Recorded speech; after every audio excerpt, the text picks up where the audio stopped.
Good morning students, how are you? I hope you all are very healthy and safe at home. Yes students, आज हम grammar का एक नया topic पढ़ेंगे जो आपके सिलेबस में है, दैट इज़ अलंकार। अलंकार किसे कहते हैं? अलंकार अलंकार का जो सामान्य अर्थ है वो है आभूषण या गहना, यानी पर्यायवाची शब्दों में हम यूज़ करते हैं अलंकार के लिए आभूषण और गहना। लेकिन इसकी डेफिनेशन कैसे करेंगे हम? काव्य की शोभा बढ़ाने वाले धर्म को अलंकार कहते हैं। कविता में कभी कोई शब्द तो कभी कोई अर्थ कविता की शोभा बढ़ाता है, इसलिए कविता में चमत्कार और सौंदर्य उत्पन्न करने में शब्द और अर्थ दोनों का समान महत्व होता है। अब देखिए, काव्य की शोभा बढ़ाने वाले धर्म को, जिससे कविता की या काव्य की शोभा बढ़ती है, उसे हम अलंकार कहते हैं। यानी स्त्रियों की जो शोभा बढ़ाए वो आभूषण स्त्रियों की शोभा बढ़ाते हैं ना, वही आभूषण ही अलंकार है ना। तो जो काव्य की शोभा बढ़ाए वो अलंकार। कविता में कभी कोई शब्द इसकी शोभा बढ़ाता है, कभी कोई अर्थ, इसलिए कविता में जो चमत्कार और सौंदर्य उत्पन्न करते हैं तो दोनों में शब्द और अर्थ दोनों का ही समान महत्व होता है। इस आधार पर अलंकार के दो भेद माने गए हैं। कौन कौन से हैं वो दो भेद? दैट इज शब्दालंकार और अर्थालंकार। शब्दालंकार और अर्थालंकार। देखिए, संधि की गई है शब्द प्लस अलंकार, अर्थ प्लस अलंकार, यानी जो शब्दों से चमत्कार हो वो शब्दालंकार, जो अर्थों से अलंकार उत्पन्न हो वो अर्थालंकार। अब शब्द अलंकार कितने होते हैं जो आपके सिलेबस में है बेटा? वैसे तो अलंकार बहुत ज़्यादा हैं, इससे ज़्यादा हैं, लेकिन जो आपके सिलेबस में है वही आपको करा रही हूँ। देखिए कौन कौन से हैं अलंकार जो हैं, शब्द अलंकार जो हैं: अनुप्रास, यमक, श्लेष और पुनरुक्ति प्रकाश। और वहीं अर्थालंकार कौन से हैं? उपमा, रूपक, उत्प्रेक्षा, अतिशयोक्ति, मानवीकरण और अन्योक्ति। इनकी व्याख्या हम आगे करते हैं। अभी शब्दालंकार क्या होते हैं? जहाँ शब्दों के कारण चमत्कार उत्पन्न हो। पोएट्री पढ़ते ही हमें शब्दों में उसी के शब्दों में ही चमत्कार दिखने लग जाता है। और अर्थालंकार क्या होता है? जहाँ अर्थ के कारण चमत्कार उत्पन्न होता है, यानी जब हम उस पोएट्री का अनुवाद करते हैं, जब हम कविता की व्याख्या करते हैं, तब हमें वो चमत्कार नजर आता है। ओके, अब देखिए, शब्द अलंकार तो हमने कर लिए। अब अलंकार के जो भेद हैं, कौन कौन से अलंकार हैं, अभी हमने अलंकार की डेफिनेशन की। अब अलंकार आगे करते हैं। सबसे पहला अलंकार है वो है अनुप्रास अलंकार। अनुप्रास का अर्थ है क्रम में रखना। अनु होता है पीछे, अनुप्रास क्रम में, उसी के पीछे पीछे रखना। जहाँ किसी वर्ण की आवृत्ति एक से अधिक बार होती है, ध्यान रखिए, वर्ण की आवृत्ति, शब्द नहीं है ये, वर्ण, अल्फाबेट, वहाँ अनुप्रास अलंकार होता है। अर्थात जहाँ वर्णों की बार बार आवृत्ति के कारण चमत्कार उत्पन्न हो, एक ही वर्ण बार बार आए, वहाँ अनुप्रास उत्पन्न होता है। मैं कुछ एग्जाम्पल्स के जरिए आपको बताती हूँ। जैसे रघुपति, राघव, राजा Ram. I forgot to write राजा। रघुपति, राघव, राजा, राम। अब ये र की आवृत्ति है, देखिए र।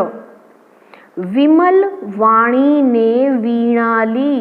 अब व की आवृत्ति है तो अनुप्रास अलंकार है। चारु चंद्र की चंचल किरणें, च की आवृत्ति, खेल रही थी जल थल में। अब यहाँ ल की आवृत्ति। देखिए, जो अनुप्रास अलंकार है वो सेम प्लेस पे होना चाहिए, तभी अनुप्रास होता है। जैसे अब ये सबके फर्स्ट वर्ड हैं च, इधर लास्ट वर्ड है ल। ओके, ऐसा नहीं होना चाहिए कि पहले च यहाँ पर है और दूसरे वर्ड में च सेकंड प्लेस पर है या थर्ड प्लेस पर है, तो वो अलंकार नहीं होगा अनुप्रास। वो सेम प्लेस पे होना चाहिए। अब यहाँ फर्स्ट वर्ड है तो अनुप्रास है, यहाँ सेकंड वर्ड है तो अनुप्रास है। क्लियर?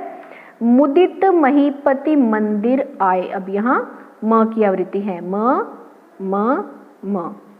ओके, देखिए जिन वर्णों की आवृत्ति हो उनका स्थान शब्दों में एक ही होना चाहिए। जो मैंने अभी आपको बताया, सेम प्लेस पर वो वर्ण होने चाहिए, और यह स्थान प्रारंभ, मध्य या अंत में कहीं भी हो सकता है। साथ ही स्वर की समानता के बिना भी वर्णों की आवृत्ति होती है। स्वर यानी कि मात्रा। अब देखिए यहाँ मात्रा अलग है, यहाँ मात्रा है ही नहीं, यहाँ अंक की मात्रा लगी हुई है। इसी तरह से च पे आ की मात्रा है, फिर इस पे अंक की मात्रा है, फिर इस पे अंक की मात्रा है। तो मात्राओं का इसमें कोई रोल नहीं है, इसमें सिर्फ वर्ण की समानता होनी चाहिए। अगर मात्राओं की समानता नहीं है तो भी वर्ण की आवृत्ति है तो अनुप्रास अलंकार होता है। यहाँ देखिए, कहत नटत, त की, रीझत खीजत।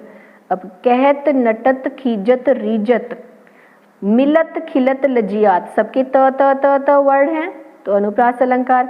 यहाँ पर देखिए थर्ड वर्ड, रीझत खीझत, झ की आवृत्ति के कारण भी अनुप्रास है। मिलत खिलत, ल की आवृत्ति के कारण भी अनुप्रास है। त तो सब में ही है। इसी तरह से यहाँ पर भी अनुप्रास अलंकार है। ये एग्जाम्पल मैंने आपको इसलिए बताया कि किसी भी प्लेस पर अनुप्रास अलंकार हो सकता है। किसी भी प्लेस पर शब्दों में किसी भी जगह पर अगर वर्ण की आवृत्ति सेम प्लेस पर आ रही है तो वहाँ अनुप्रास अलंकार होता है। अब देखिए एक सीक्वेंस सी बन जाती है अगर हम ये लाइन बोलते हैं दोबारा।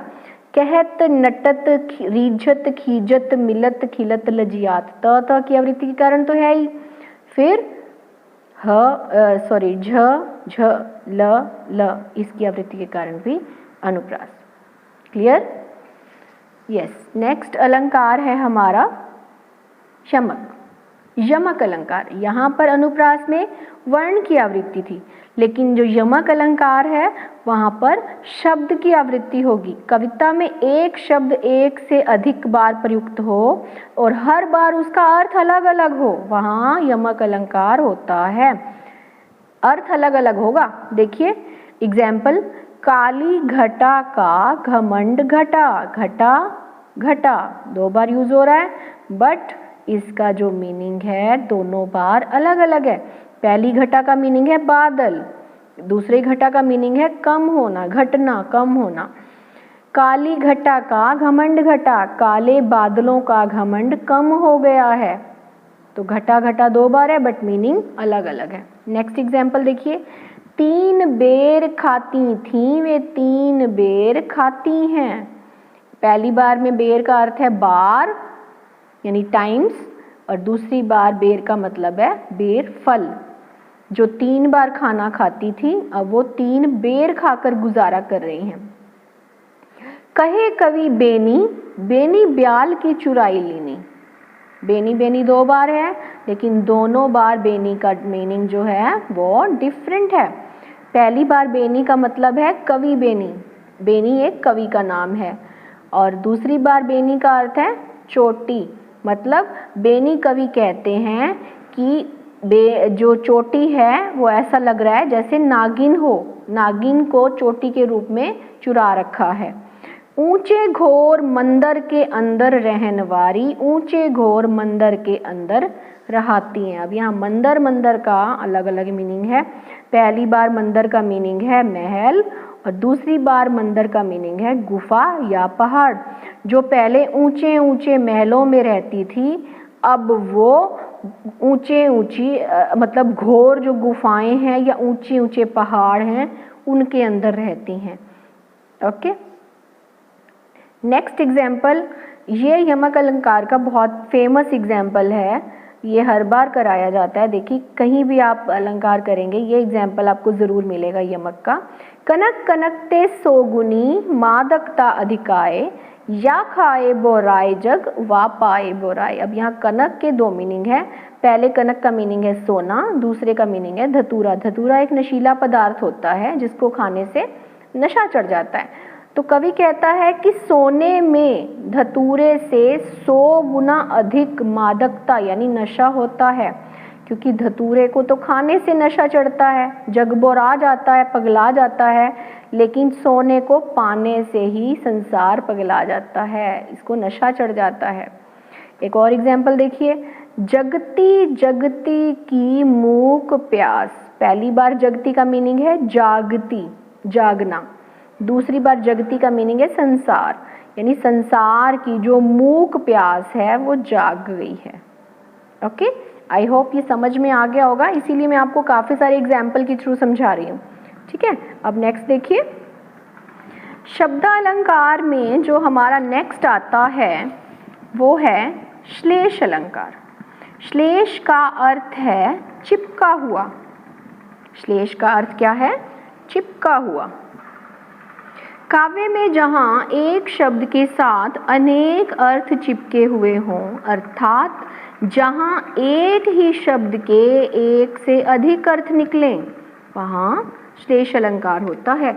शब्द एक बार प्रयोग किया गया है लेकिन उसके अर्थ अनेक बार है। यमक में क्या था? 2 बार शब्द यूज किया गया है और दोनों बार उसका डिफरेंट मीनिंग है। लेकिन श्लेष में क्या है? शब्द एक ही है लेकिन उसके साथ अनेक अर्थ चिपके हुए हैं। अच्छा, इसके लिए आपको अनेक अर्थक शब्दों का ज्ञान होना बहुत ज़रूरी है। आप करते थे ना 7th 8th में अनेक अर्थक शब्द, यानी एक ही शब्द के कई मीनिंग होते हैं, वही उसके लिए ये याद रखना बहुत ज़रूरी है। एग्जाम्पल देखिए, रहीमन पानी राखिए, बिन पानी सब सून, पानी गए न उबरे, मोती मानुष चून।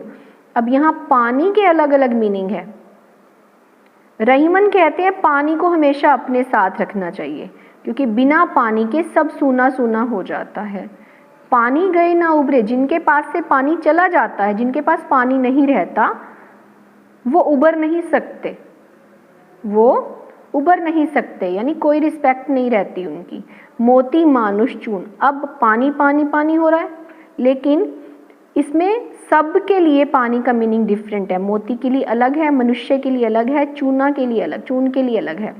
मोती के लिए चमक, मोती की चमक चली जाए तो वो किसी काम का नहीं रहता। मनुष्य के लिए इज्जत चली जाए तो भी वो किसी काम का नहीं रहता। चून यानी आटा, आटे में अगर पानी ना मिक्स किया जाए तो सूखा आटा किस काम का, क्योंकि पानी से ही आटा गूंथा जाएगा। अब इज्जत के लिए कहते हैं ना, उसकी आंखों का पानी ही मर गया, यानी उसकी आंखों में शर्म ही नहीं रही, इज्जत ही नहीं रही, तो इसलिए इज्जत। तो ये तीनों का मीनिंग अलग है पानी के लिए, इसलिए यहाँ पर श्लेष अलंकार है। एक और एग्जाम्पल देखिए, मधुबन की छाती को देखो सूखी कितनी इसकी कलियां। अब कलियों का मीनिंग यहाँ पर अलग अलग है। एक तो है कली, फूल खिलने से पहले की अवस्था, दूसरी यौवन से पहले की अवस्था किसी लड़की के लिए, उसको भी कली बोला जाता है। ओके, नेक्स्ट एग्जाम्पल देखिए, सुब्रन को ढूंढत फिरत कवि व्यभिचारी चोर। अब यहाँ सुब्रन के मीनिंग अलग अलग है। सुब्रन कवि के लिए सुवर्ण यानी वर्ण, अच्छे शब्द, सुवर्ण अच्छे शब्द। व्यभिचारी के लिए अच्छा रंग रूप यानी सुंदर स्त्री, और चोर के लिए सोना, यानी ये तीनों सुब्रन को ढूंढते फिरते हैं। जो कवि है अच्छे शब्दों को, व्यभिचारी सुंदर स्त्री को, और चोर जो है सोने को। तो वही बात है, इसके लिए अनेक अर्थक शब्दों का ज्ञान होना बहुत आवश्यक है। एक और एग्जाम्पल देखिए, मंगन को देख पट देत बार बार। मंगन यानी मांगने वाला, भिखारी। भिखारी को देखकर उसको बार बार पट दे देते हैं। पट का मतलब दरवाज़ा भी होता है और वस्त्र भी होता है, कि बार बार उसको वस्त्र दे देते हैं या बार बार दरवाज़ा बंद कर देते हैं। दोनों ही मीनिंग सही है और यहाँ पर श्लेष अलंकार है। एक और एग्जाम्पल देखिए, चाहनहार सुवर्ण के कविजन और सुनार। चाहनहार चाहने वाले, सुवर्ण यानी सोना, सोने के चाहने वाले कई हैं, कौन है? कविजन और सुनार। सुवर्ण सुंदर वर्ण, कविजन के लिए सुंदर शब्द और सुनार के लिए सोना। तो यहाँ पर सुवर्ण के 2 मीनिंग यूज किए गए हैं। ओके, ये था आपका श्लेष अलंकार।